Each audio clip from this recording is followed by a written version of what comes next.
Obviously, big news yesterday broke. And I'm not going to lie, gents. I am gutted. As a Man United fan, I'm gutted. But the Ornstein bomber dropped yesterday. The Arsenal are seriously looking at Viktor Gyokeres. There's huge possibilities that this could advance and it is to accelerate. What was your reaction to this news yesterday, Potsy? Because it's the prolific striker you need. Oh, I'm crossing everything, man. Praying, crossing everything. I want Isak. I still remain by that, but I've accepted that's not happening, and he's unobtainable. This is the one I want though. After that, wanted him for a while, spoken about him for a while. Kind of double news, really. I mean, for an international break, it's not been a bad one for Gooners. We can recuperate, be refreshed. The news has just broke today from Arteta's press conference that Saka is fit. Gyökeres is the guy we want, and Berta's in the door.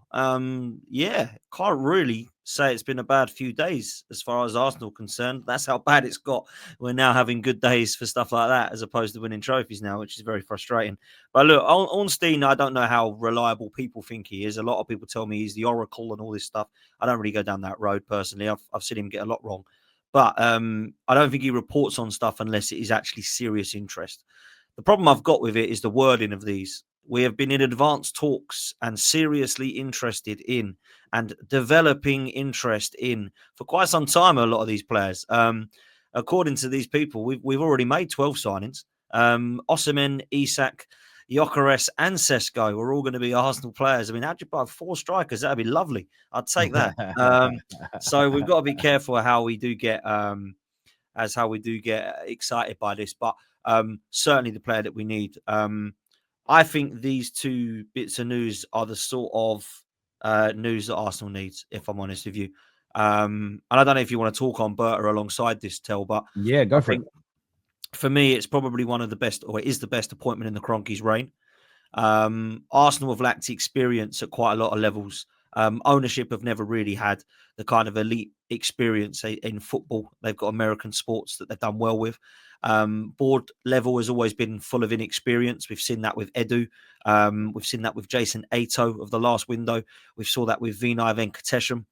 And now we finally have an experienced person on board.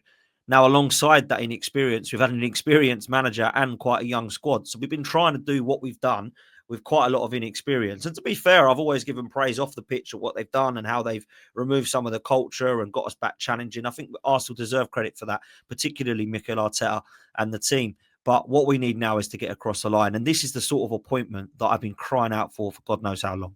We need an experienced head and someone who knows what they're doing. And this guy's clearly got a track record of success, achievements alongside Diego Simeone. And some of the players he's brought in have been real gems. Some of them have been real shrewd business. But more importantly, some of the sales have been good as well. And Arsenal have been terrible at selling.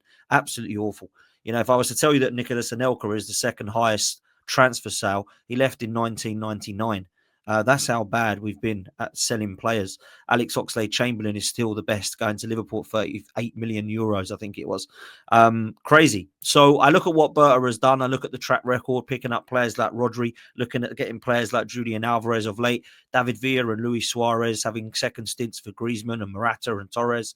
Obviously, you know, the Rodri deal is the one that stands out, but there's a lot as well of Diego Jota, Mateus Cunha, Vasalco, these sort of shrewd business that gems that no one had really heard of that are now gone since to do very good things in a game. I'm a big fan of this appointment. And if it is a scenario of, you know, taking my biggest concern, I suppose, and I don't like to be negative on here, but a lot of people think I am, so I'll go with it anyway. I've got a big concern about how his relationship will work with Mikel Arteta. That's the big question mark for me. Because this guy isn't coming to muck around. This guy isn't coming in to say, oh, hello, Mikel, what would you like me to do, sir? Okay, let me go and get Sesko for you. There you go. What would you like me to do? He ain't going to do that. He's going to come in and say, this is what I'm doing. This is what I'm about. This is how I work. And you're going to have to work alongside me. And I want this man to have the most powerful voice at Arsenal now. It is very important that this guy, Mikel Arteta has had a powerful voice for 5 years. It hasn't won us anything. Let's get this guy in. He's clearly being brought in to take us to that next level. So let's let him do his job. As for Viktor Gyokeres, quickly, the reason I like him is because he scores all sorts of goals. He bags. And people will say it's a farmers league. Well, why is no one else scoring 50 goals in 58 appearances in Portugal then, if it's a farmers league? Yeah. Why is no one else doing it in the Champions League alongside your club? Why is no one else doing it for country as well as your club and in the Champions League? Oh, he was at Coventry. I actually quite like that. I quite like the fact that we're now looking at Championship players in the Premier League because some of them have been phenomenal. If you look at the Championship players that are being promoted, Adam Wharton, Michael Elise, yeah, the majority of them, to be fair, are coming from Palace. But there's been others like Jack Grealish over the past, yeah, that have come from the Championship. I look now and I think, do you know what? Actually, he was killing it at Coventry and he nearly single-handedly got them into the playoff final and to the Premier League. And then he's gone and backed it up in another league by scoring majority of their goals. And again this season. And without the manager that has now been told, oh, without Ruben Amorim, he's terrible. Well, he's still bagging him in. He got a brace two nights ago and an assist. So for me, I think this guy can score all types of goals. His ball carrying stats are phenomenal, which is something Kai Havertz can't do.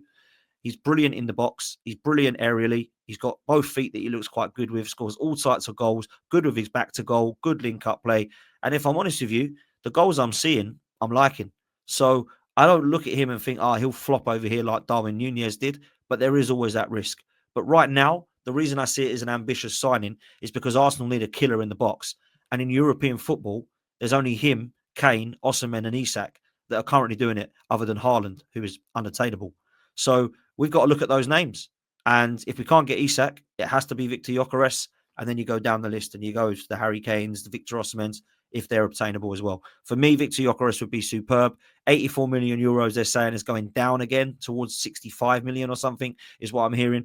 That would be a really good signing for Arsenal. And I hope it happens because Berta excites me. The Gyökeres interest excites me. I just hope it's not waffle, man, because Zubamendi and Gyökeres coming in at Arsenal both start for Arsenal. And if that's true, and we get both of those players in, I think it's the start of a very exciting summer. So that's what we're all hoping for as Gooners. I think it's a new process completely under Berta. The way that Arsenal are linked to players, they're not linked to project players anymore. They're not linked to players that they're going to revive their career. Like we have seen the Cisco links a little bit die down since the Berta name has come to the surface. And we have seen more of the Isaks. We've seen more of the Gyökeres, the Zubamendis, these guys. And I think this is what Arsenal need. They have a young team and they need the experience players, 26 to 27, 25 years old. Stop this 21 years old. Project players. Arteta is so like obsessed with them over the years. Like, let me revive someone's career. Let me get this guy and revive their career. And I think this is maybe an indication of how Arsenal will move, that Berta will have the final say.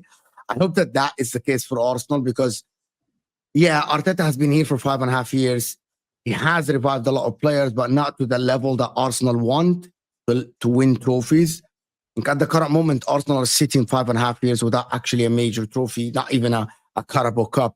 So they need to go to a different direction, and that different direction should be Berta from here on. There are a problem.